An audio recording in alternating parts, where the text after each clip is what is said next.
Hey everyone, welcome back to Wicked Deeds. We're your hosts. I'm Brittany. I'm John. And before we even say anything about today's episode, we just want to give all our listeners a huge shout out. With your help, we hit our 1,000 download milestone within our first month. Can you believe it?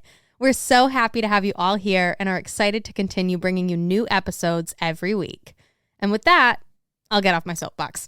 Moving on to what I know you're all here for, today's episode.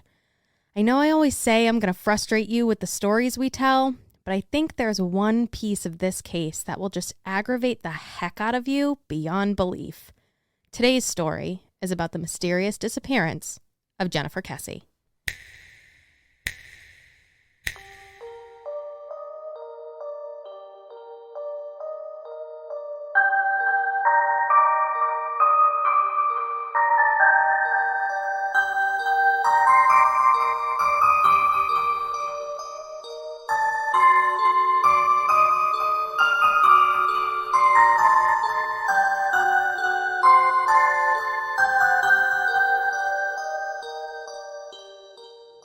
Anyone that knew Jennifer Kesse knew three things about her. She was reliable, responsible, and vigilant. So much so that she always carried pepper spray with her, just in case. In November of 2005, Jennifer moved into a new up-and-coming condo complex called the Mosaic at Millennia. She was ecstatic. Mosaic was described as a guard-gated community. Wonderful! This would give any young 24-year-old moving out on their own a sense of safety.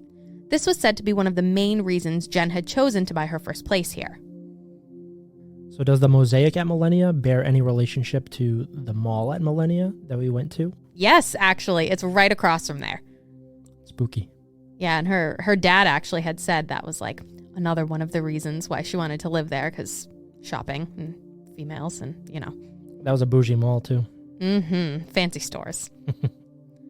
Things were going great for Jen. She had just earned a promotion at her job, bought a new home, and she was in love. Her boyfriend Rob lived a few hours away in Fort Lauderdale.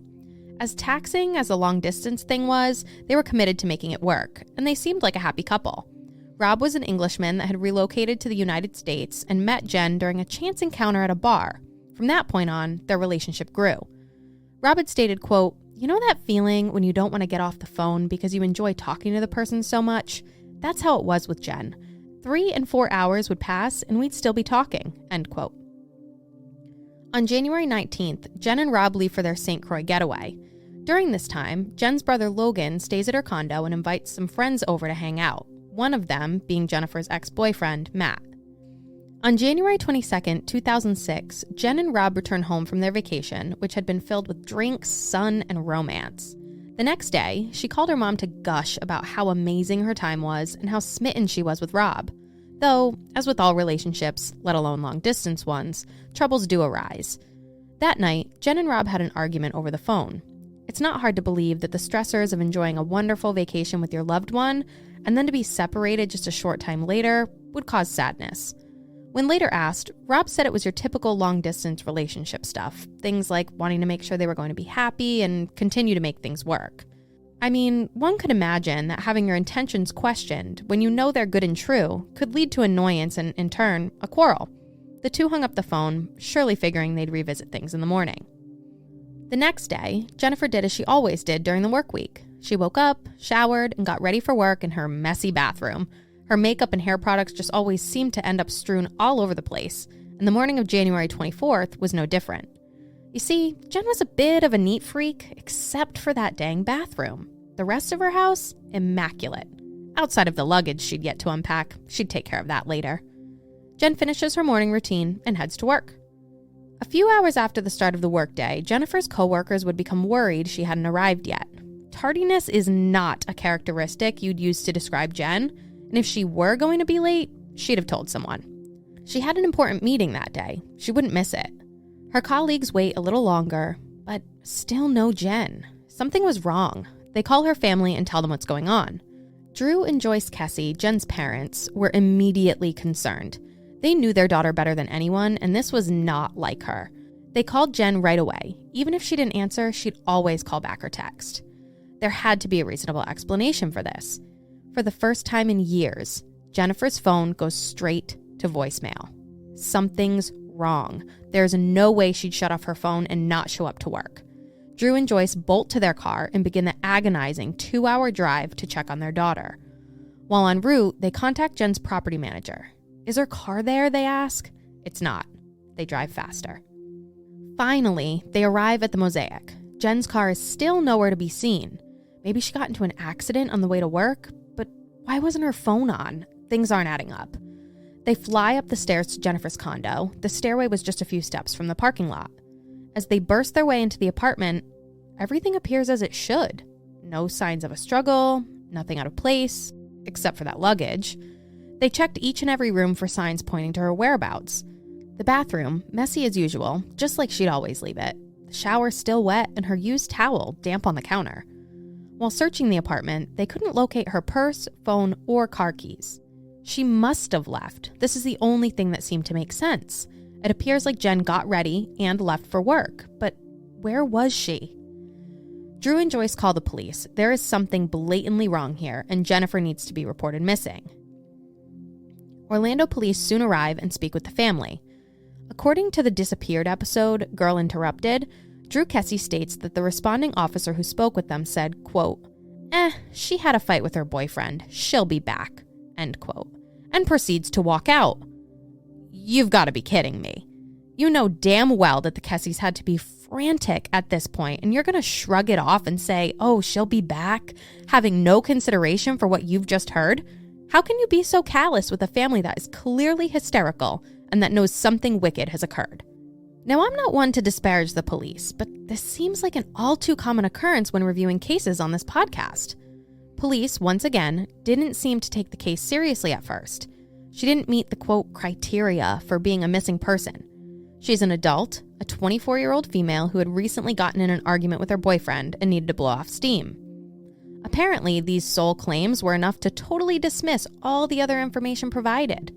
Jennifer's family was pissed, and rightfully so. They know their daughter best. She wouldn't just walk away. They didn't care what police thought. Remember what I told you when we started? Jennifer was reliable, responsible, and vigilant. She was always watching her back, afraid of being abducted or attacked. She carried her friggin' pepper spray, for God's sake. Like I said before, Joyce had stated, quote, she was in love. She had a great job. She had just gotten promoted. She had just bought her first condo with her own money, end quote. This is not someone looking to run away from their life. Yeah, you sure are right saying this seems like a common occurrence. I can't imagine being that officer, speaking with the parents and coming off like so insensitive after hearing everything that they had to say and like kind of shrug it off. I'm thinking maybe he was trying to give them a sense of hope in saying, oh, you know, she just needs to blow off some steam or whatever and she'll be back. And it's not like he totally dismissed it. I'd hope that was the case, but who knows? Yeah, I think you're giving the benefit of the doubt here where in my mind, like, especially with like the way her dad says it, he's livid. He's like, are you kidding me? Like, we know her. You don't know her. And if she is this responsible of a person, don't try and make me feel better. Put in the missing persons report and start looking for my kid. And I think that's, you know, where he's coming from on it, opposed to like, oh, you know, we're just calm down. It's okay. It'll be fine. We'll figure it out. Like, how many times are we going to say it? The first couple hours, the first 24 hours are all so important. So to just like shrug it off is like, really, guy? Yeah, I get what you're saying. And obviously the parents are going to be very frustrated with the whole situation. They know that their daughter has gone missing and she's not just out gallivanting, doing whatever, blowing off steam. By that night, police had come to their senses and declared Jennifer Kesse a missing person and began to theorize what may have happened. Their first idea is that she'd been abducted the night before. She'd been on the phone with Rob until 10 p.m. and had work the next morning. Is there proof that she'd left her unit after their call? What would make them think this happened? If she was never seen leaving and there was no apparent forced entry, then this is an impossibility. Jen was certainly not the type to be opening the door to a stranger in the middle of the night. Her family, already irritated with police at this point, vehemently disagree with this theory. They are certain she was in her apartment the morning of the 24th. To them, the bathroom was a clear indicator of that. Yeah, I think it's pretty evident that she had gotten ready at some point. I mean, the shower's still wet, her makeup's all over the place, her personal belongings that she would normally take to work are gone with her. So I think that saying that she was abducted or left her apartment the night before and somebody took her is going down the wrong path. Right? Well, we find out later that police look into Jen's cell phone pings and determine that due to the tower it had been located near, it appeared that she'd left her apartment on the evening of the 23rd. Odd. How could she have left at night, been abducted, and her bathroom looked the way it did? There's no way the shower would be wet more than 12 hours later. Well, wouldn't you know, the police screwed up. The cell phone information was found to be inaccurate, and there was once again no evidence to suggest she had ever left her apartment that night. Back to square one. We're off to a less than stellar start here. The first 48 hours in any investigation are so crucial, and police have been working off erroneous information. This is just foreshadowing for how the remainder of the investigation would go. However, 2 days into the search for Jennifer Kesse, police struck gold. Jen's car was found. It was located just a mile away from her condo at an apartment building known as the Huntington on the Green, a place Jen was not known to have frequented. Huntington didn't have the best reputation. It had a pretty shady one, actually. Stolen cars were always being located there for some reason. Police conduct what one would believe to be a thorough review of Jen's black Chevy Malibu and state that there was no pertinent evidence that could assist in the investigation. Apparently, it looked as it always did, clean and nothing seemingly out of the ordinary, except for one thing. Referring back to that disappeared episode, they state that the driver's seat was pushed back further than Jen would have had it, had she been driving. Odd. Police also believe there was no indication it was an attempted robbery, due to items of value still left in the passenger compartment of the vehicle. That's not the whole car, though. The trunk remained closed. Based on a recently released 48 Hours episode titled, Where is Jennifer Kesse?, the police would make an unconventional move. Rob, her boyfriend, was someone they had their eye on at this point, even though the guy lived 3 hours away and wasn't even in the area when she went missing. Well, he had come down to assist in the investigation, and police asked him to respond to the Huntington on the Green. They wanted to open the trunk, but they wanted Rob to be there. Police wanted to witness his reaction as it opened, in case, God forbid, Jennifer's body was located inside. They slowly opened the trunk, and nothing. It was empty. Talk about traumatizing if it had been, and Rob were to be found not involved. With no clues to be found, police bring in bloodhounds to begin tracking. They're able to track a scent from Jennifer's car all the way back to the mosaic, leading police to believe the suspect may have walked back there. So I think what they did with Rob was a bit strange. I know you said it was unconventional, but I don't know. Like, what good would that do to tie him to the investigation? I think they wanted to see his reaction and, watch his face as they opened it, like if he would react a certain way, but you think that's going to hold up in court?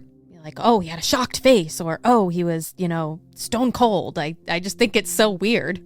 Yeah, that's exactly where my head was going. I don't understand. Maybe it would give them a lead to work on and then try to, add more to their investigation, or I guess that would give them a lead to work on and maybe look more in-depthly at him, but it just seems strange and not very useful.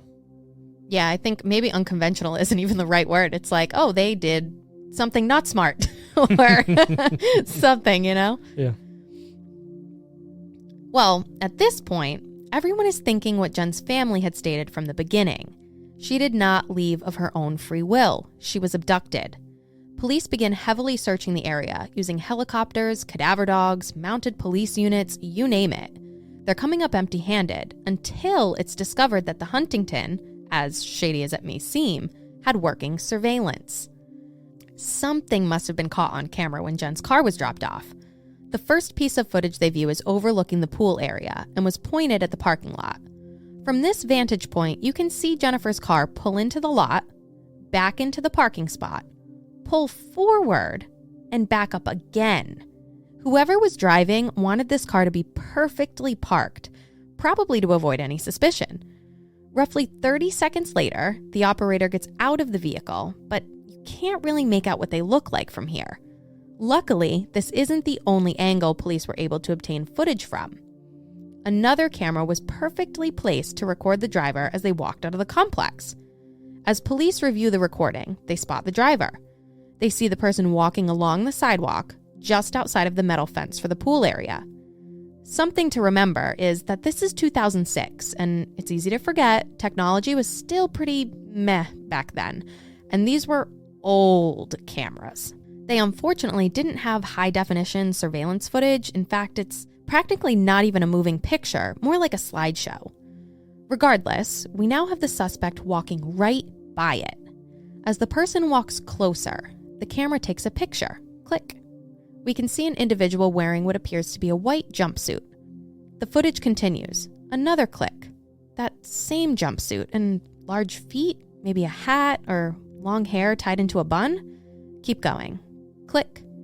It seems like this person is pretty short. We go on. Another image. Still no face. In each and every picture from this surveillance footage, this friggin' person's face is obscured by the damn fence. We never get to see what they look like. It's unbelievable. How could this happen? You'd have a hard time recreating this, even if you tried. This had been investigators' best lead. Hopefully some of the information gathered is able to assist in locating the suspect. Once the FBI gets involved, they believe that the person is approximately 5'3" to 5'5", but are unable to determine if they're male or female. As we reflect on the evidence, I find the timing of the surveillance footage to be interesting. If everything happened as the family believes it did, that means that Jennifer would have left for work around 7:30 a.m. If she'd been abducted on her way to her car, that would likely only take a few minutes. It would have had to be quick, especially if nobody around saw anything. Her car, though, wasn't dropped off at the Huntington until around noontime. So what was going on during the time in between? Drew believes that there's potential she could have been sold into human trafficking, which is an unfortunate possibility. Police would disclose that there was a large trafficking ring in Orlando during the time of her disappearance that would later get busted. That makes the timeline and the swiftness of the attack and abduction make sense. People involved in this kind of syndicate are likely well-versed in what they're doing and can enact their will in a matter of seconds. Then, what if they took her from the Mosaic to another location, dropped her off, and returned her vehicle to the general area as to try and lead investigators down a different path? They had the perfect spot to leave the car. We learned earlier, stolen vehicles were not an uncommon thing at the Huntington. So I don't know if it matches up with the timeline, but it's frustrating to think that as Jen's family was racing to her condo, that they could have been in that general area at the same time that whoever was dropping her car off at the Huntington was in that area as well. I mean, yeah, I think it's pretty close to the timeline, maybe not exactly, but just to think that there's the potential that they could have just driven right past each other is just awful. Yeah, it seems like luck's always on the bad person's side. Mm-hmm. Back to the surveillance footage of this white jumpsuit wearing Cretan. Who comes to mind when you picture that outfit? Bingo, a painter or contractor. Well, we find out from Jennifer's family that she had some sketchy run-ins with some of the folks working at the condo association. They believe quite a few of the maintenance personnel were undocumented and had been staying in the vacant condos as they were being worked on. Her family went on to describe these encounters, where some of the men were said to always stare at her, sometimes whistling and catcalling. It was enough to make anyone grip their pepper spray a little tighter. Jen was so uncomfortable around these men that she would even call her mom or dad when they needed to come into her apartment to fix something. She'd wait by the door and stay on the phone until they left. I mean, I know exactly how she feels.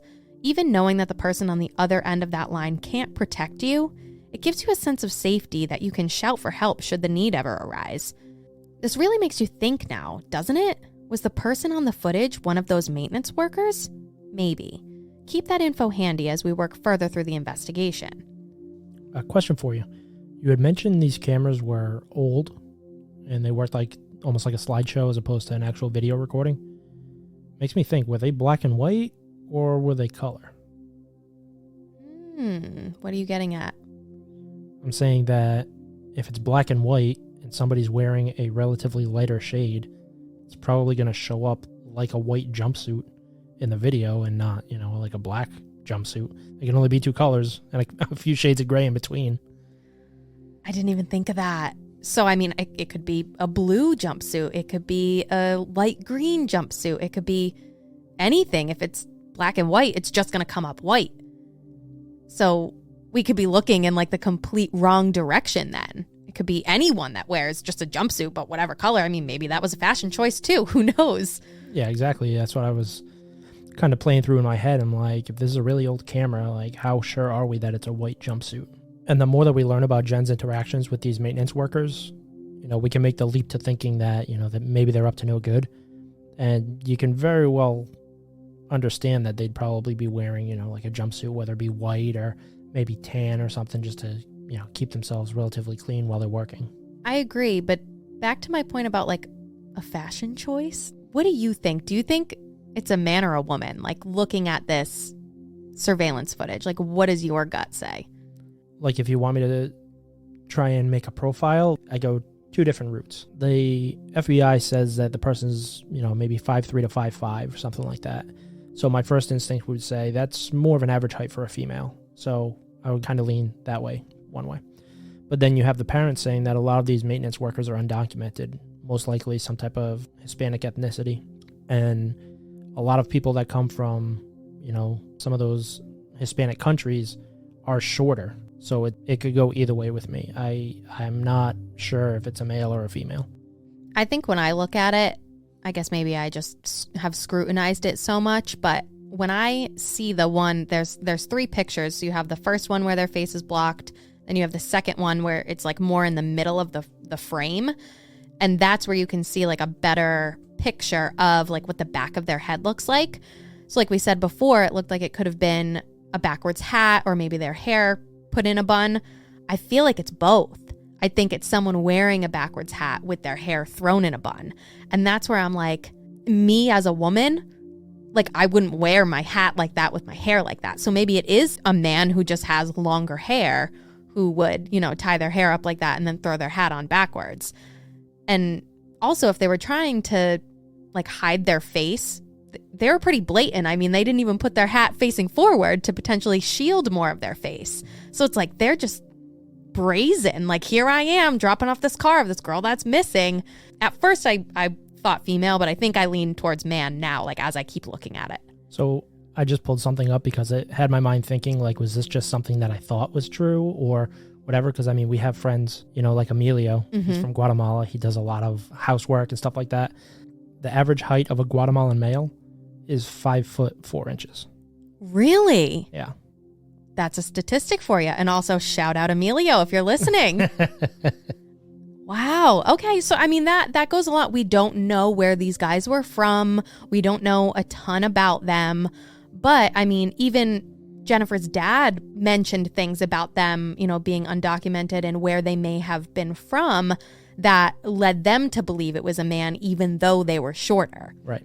And her mom had even said, too, she thought maybe it could have been an adolescent because you see like the large feet with the shorter build. Could the person just be younger? Could they be like 16 or 17? Are they working there? They're undocumented. Are they not looking at like child labor laws? I mean, you don't know.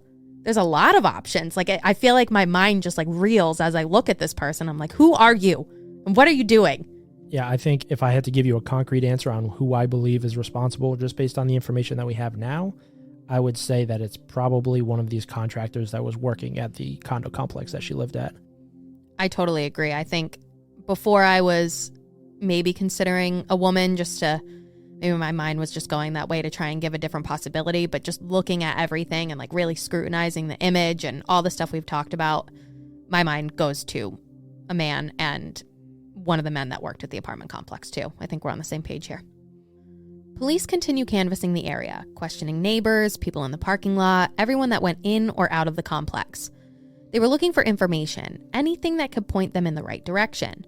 They speak to one woman who said she saw something out of her apartment window. She said it looked like two people fighting over a steering wheel in a car that resembled Jennifer's.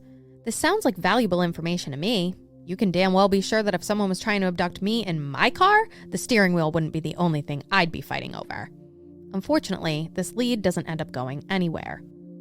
Let's go back to that 48 Hours episode. In this installment, information regarding a potential suspect comes up. Police had interviewed one of the housekeepers at the Mosaic who said she believed the person in the surveillance footage from the Huntington on the Green was a man she knew as Chino. It's learned that Chino was a former maintenance worker at Jen's condo complex who had lived there on the property during the time of her disappearance. Turns out that Chino also has a record. He'd been in prison for the rape of a teenager. Police question him in regards to Jennifer, and he cooperates. So much so that he agreed to take a polygraph test, which he passes. At this point, due to his passing of the test and his physical description not quite matching that of the person seen in surveillance footage, police rule Chino out as a suspect. Okay, maybe he wasn't the person that dropped off the car, but could he still be involved? It wouldn't be the first time that someone guilty passed a polygraph test. Me, though, even if I was innocent, I'd still fail that thing. My anxiety would be through the roof. Even if I told them my name was Brittany, they'd still say I'm lying.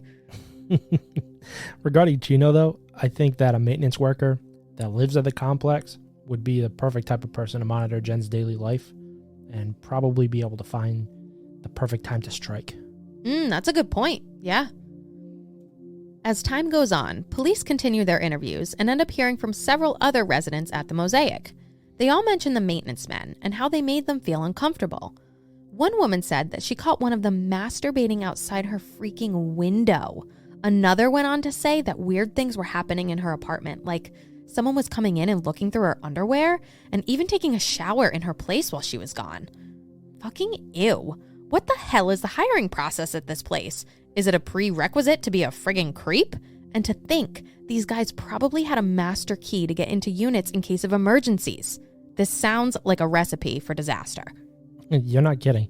Combine the idea that some of these workers appeared to be up to no good and potentially undocumented.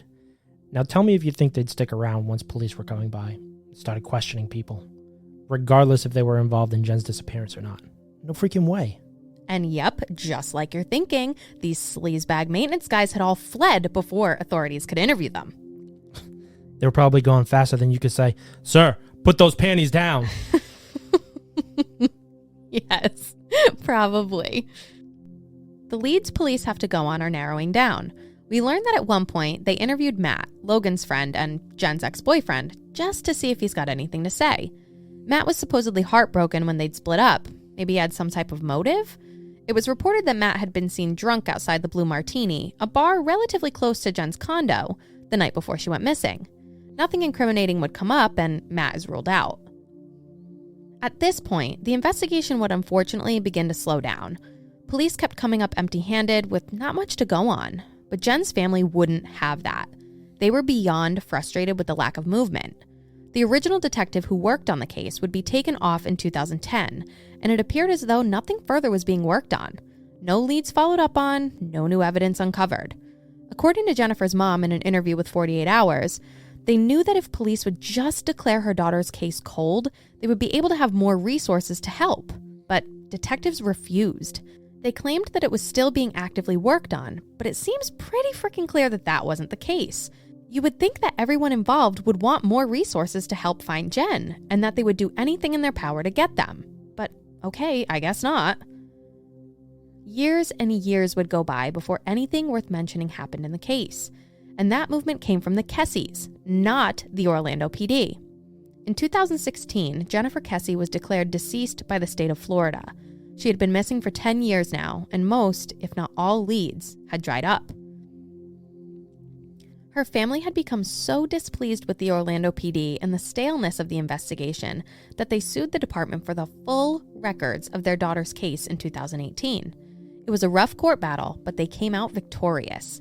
In early 2019, the Kesses were awarded 16,000 pages of documents and over 65 hours of audio and video connected to Jennifer's case. There was a stipulation, though. Orlando PD no longer had any authority in the case, so they would be of no further assistance. Not that that seemed to matter too much at this point. The case was now on the family's shoulders, and they're up for the challenge. The Kesses dedicated their lives to finding their daughter, and they won't stop until they do. They hire a private investigator named Michael Toretta, who begins working on the case. As Toretta starts his own investigation, he receives a tip. Supposedly, about 10 months after Jennifer went missing, someone witnessed a pickup truck dump a large rolled-up section of carpet into a lake behind the condo complex. Talk about littering. How is this pertinent to the case? Well, it turns out that when the Kesses first arrived at Jen's condo and were asking people if they'd seen her, Logan had spoken to some of those unsavory maintenance workers. Apparently, they were very standoffish and did not want to speak with him. We also learned that during this time, many of the units near Jen's were still having work done on them before being filled, and in particular, were having carpeting installed. Coincidence? This was new information. Was the carpet being dumped linked to Jen in any way?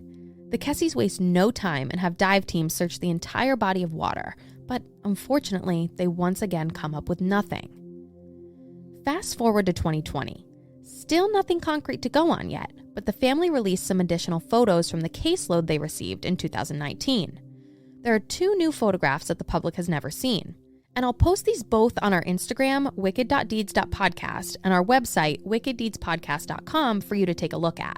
One was the hood of Jennifer's car. The image is described as one that could offer evidence that there was a struggle, and someone had been pushed onto the hood of Jennifer's car. As we know, Jen drove a black Malibu, and black cars are notorious for showing all sorts of dirt and dust on them, and when you look at this picture, there's definitely something going on. It looks as though someone was pushed or fell onto the hood from the driver's side of the car. There's a big smudge, which I'd assume was a torso, and then 2 groups of thin lines that look as though it'd be consistent with someone grasping at the hood, maybe to try and hold on and not be dragged away. The second photo released was that of a large boot print on the floor under the steering wheel.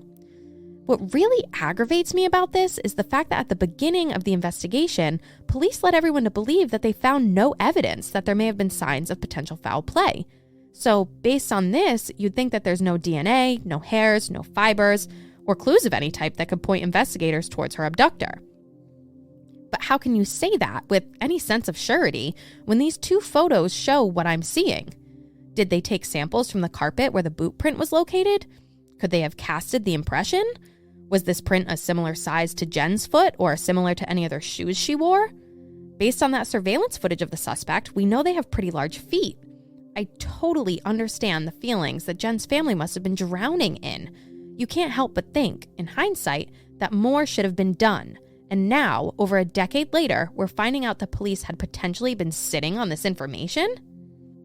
So when I'm looking at these images, the hood is really what stands out to me the most. Nothing that would normally fall onto it would leave marks behind like that. And they're in the middle of the hood, so it couldn't be thought that, they were left by someone opening it up to check on something. It really looks like someone was pushed onto it, and then their fingers left streaks behind as they tried to hold on. As for the boot print, for me, it wasn't easy to see at first glance. I doubt there's a large enough impression to cast, but it should be a good enough indication as to the size of the foot, and should be compared to Jen's, which I would assume it wouldn't match, especially coupling the fact that someone else had seemed to be sitting in the driver's seat based on its placement being further back than what it probably should have been. I'd be interested to see if anything was done with this information.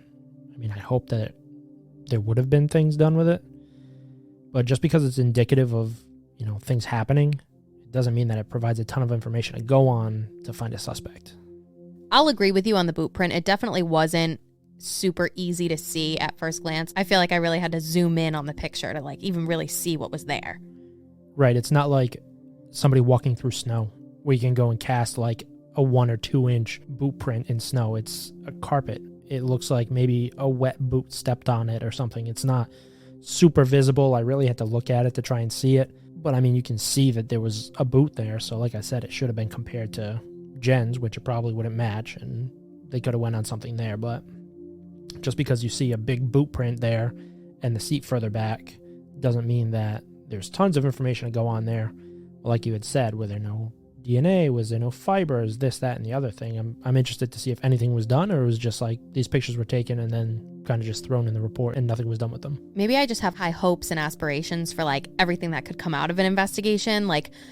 I hear about all these different cases all the time. I feel like I'm just constantly consuming this stuff, but you hear about people finding dirt or plants or something, and they're able to link this particular type of dirt to a certain area, or did the person step in paint and maybe that was residue, or I don't know, what can you find from that boot print? Is there more to go on there that no one ever did? How did you take swabs of every inch of the car? Mm-hmm. Could there have been something though? Now it's hindsight. You can't go back. I'm sure, what is it, 15 years later now?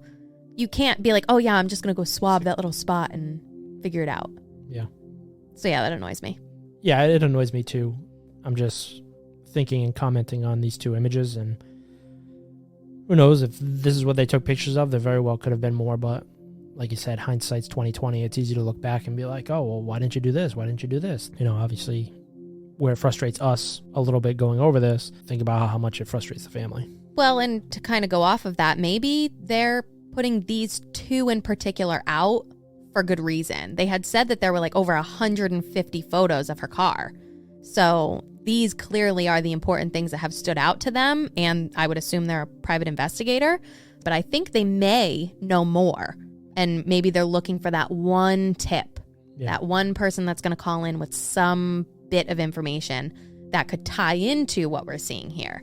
So I feel like that could be a possibility. Yeah, I could see that. There's a theory that I stumbled upon while researching, and I think it's worth mentioning. I first heard rumblings of it on forums and Reddit threads, and then once I watched that Disappeared episode, similar information is brought forth by the family. Apparently, there was a man Jen worked with that had become very infatuated with her. His name was Johnny Campos. He would ask her out constantly, even after being denied. He'd make inappropriate comments towards her and overall made her feel uncomfortable. Her dad even told Disappeared that he'd talked to Jen about this guy, and she'd asked him for advice on how to handle it. Drew stated he told her, quote, "Tell him you don't date people you work with." I mean, I think that's solid advice and an easy out. Any reasonable person should be able to understand that.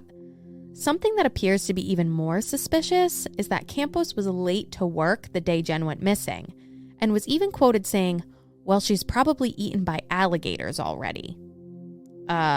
That's a messed up thing to say, not to mention the certainty and tense used.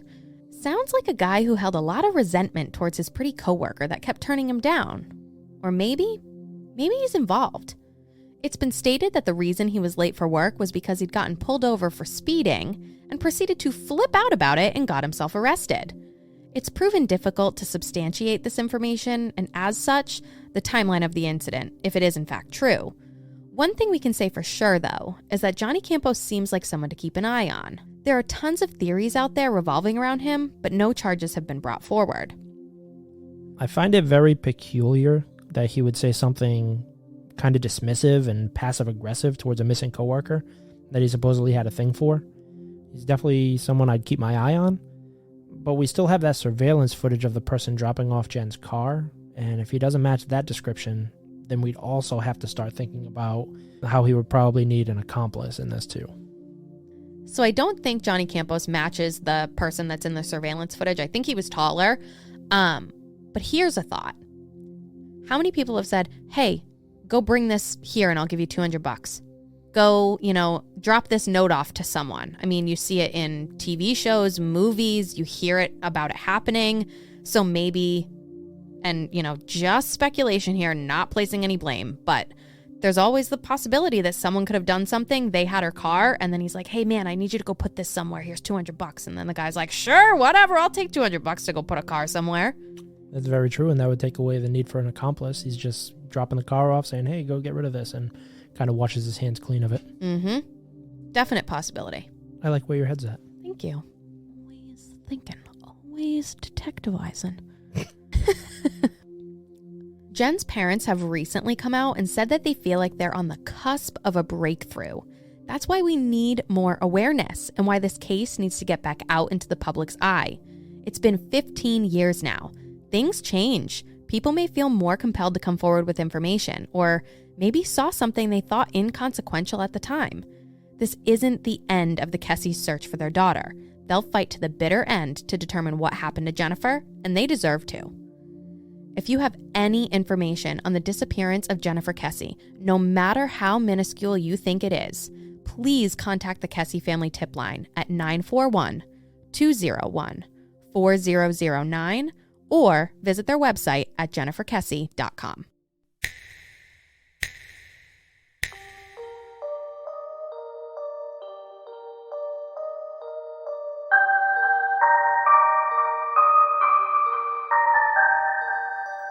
Thank you all so much for tuning in every week. We're so happy to have you here.